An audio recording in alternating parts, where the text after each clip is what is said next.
Most of my Latino and black people who are struggling to get food, clothes, and shelter in the hood are so concerned with that philosophizing about freedom and socialist democracy is usually, unfortunately, beyond their rationale. They don't realize that America can't exist without separating them from their identity.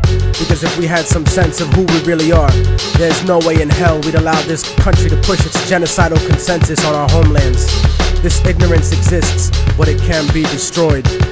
Niggas talk about change and working within the system to achieve that.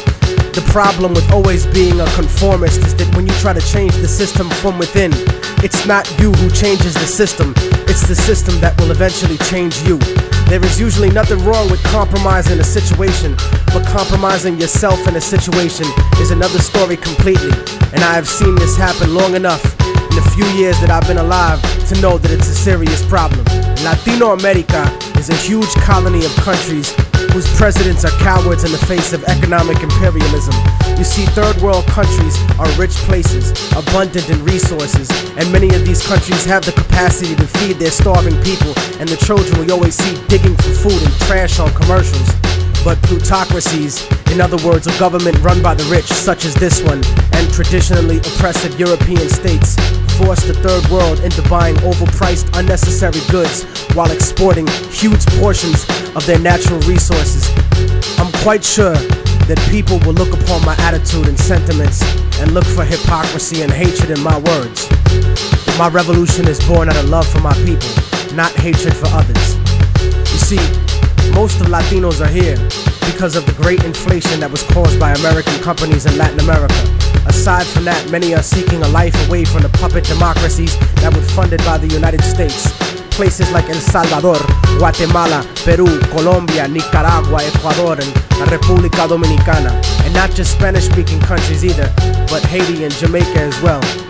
As different as we have been taught to look at each other by colonial society, we are in the same struggle. And until we realize that, we'll be fighting for scraps from the table of a system that has kept us subservient instead of being self-determined. And that's why we have no control over when the embargo will stop in Cuba or when the bombs will stop dropping in Vieques. But you see, here in America, the attitude that is fed to us is that outside of America, there live lesser people. Fuck them, let them fend for themselves. No, fuck you. They are you. No matter how much you want to dye your hair blonde and put fake eyes in, or follow an anorexic standard of beauty, or no matter how many diamonds you buy from people who exploit your own brutally to get them, no matter what kind of car you drive, or what kind of fancy clothes you put on, you will never be them. They're always gonna look at you as nothing but a little monkey. I'd rather be proud of what I am rather than desperately try to be something I'm really not, just to fit in. And whether we want to accept it or not, that's what this culture or lack of culture is feeding us. I want a better life for my family and for my children, but it doesn't have to be at the expense of millions of lives in my homeland.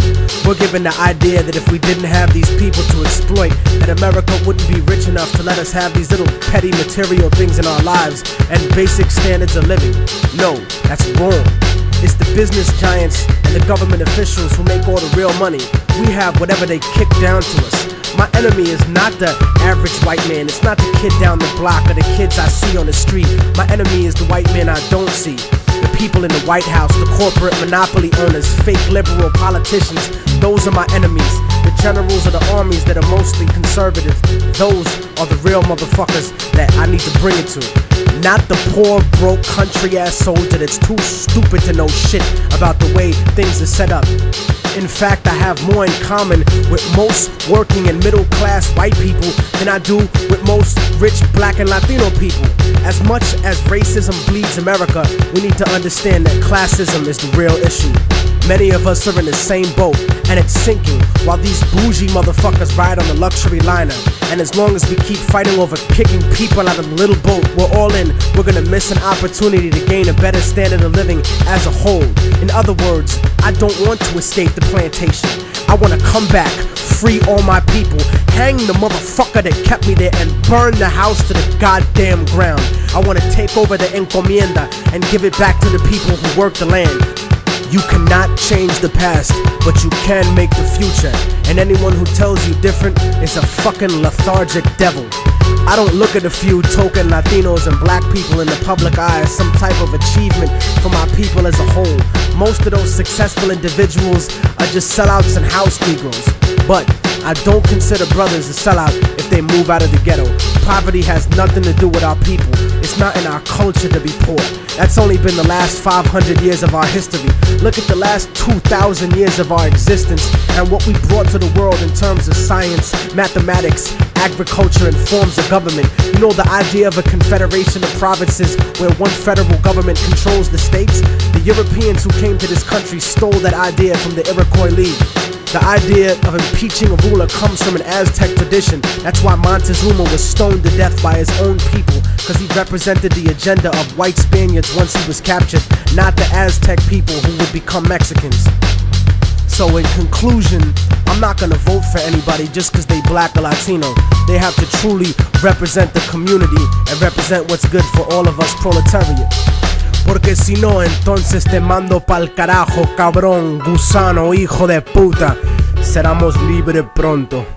¡Viva la revolución! ¡Viva la revolución!